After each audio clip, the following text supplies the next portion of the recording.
Jangan salah info. Saya kesini mungkin Bapak terima, mungkin pembisik-pembisiknya menyatakan Egy datang meminta maaf. No way. Egy Sujana menegaskan dirinya tidak pernah meminta maaf kepada Presiden ke-7 RI Joko Widodo.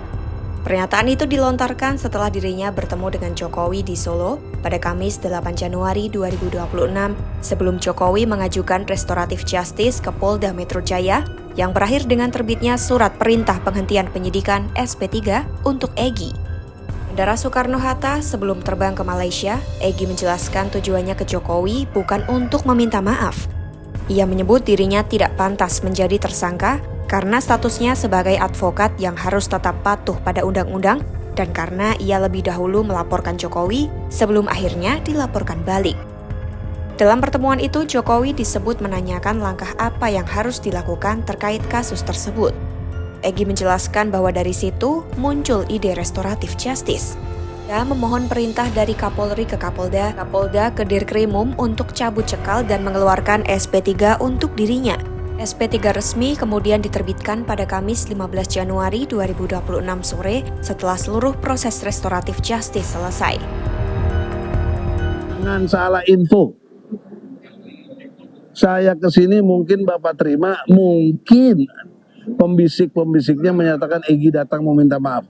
No way, jelas ya. Saya datang bukan untuk minta maaf. Ini saya sampaikan depan beliau. Saya ingin menegakkan kebenaran. Kenapa? Karena saya tidak pantas ditersangkakan. Saya harus bagaimana? Nah disitulah baru ada RJ itu.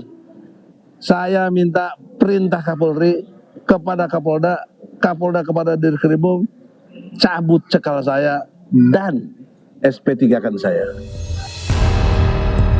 Meski begitu, Egy sempat memberikan pujian terkait sikap dan perilaku Jokowi saat ditemui.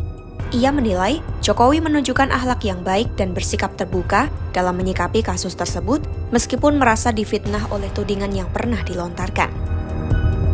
Yang bagus, Pak Jokowi akhlaknya bagus. Dia terima kita dengan baik, padahal dia merasa yang difitnahin. Jokowi sendiri membenarkan ia menerima kunjungan Egy Sujana bersama Damai Harilubis di kediamannya di Solo, Jawa Tengah. Jokowi menjelaskan pertemuan itu bertujuan silaturahmi dan bukan sebagai intervensi dalam proses hukum yang sedang berjalan. Ia mengatakan dirinya sangat menghargai silaturahmi yang dilakukan Egy dan Damai. Jokowi enggan memperdebatkan apakah ada permintaan maaf dalam pertemuan itu dengan mengatakan niat baik dalam silaturahmi lebih penting untuk dihormati. Menurut saya ada atau tidak itu tidak perlu diperdebatkan. Karena menurut saya niat baik silaturahmi itu harus saya hormati dan saya hargai. Sebelumnya, Polda Metro Jaya telah menetapkan Egy Sujana dan beberapa orang lain sebagai tersangka dalam kasus tudingan ijazah palsu Jokowi yang dibagi ke dalam beberapa klaster. Klaster pertama terdiri dari Egy Sujana, Kurniatri Royani, Muhammad Rizal Fadilah, Rustam Effendi, dan Damai Harilubis.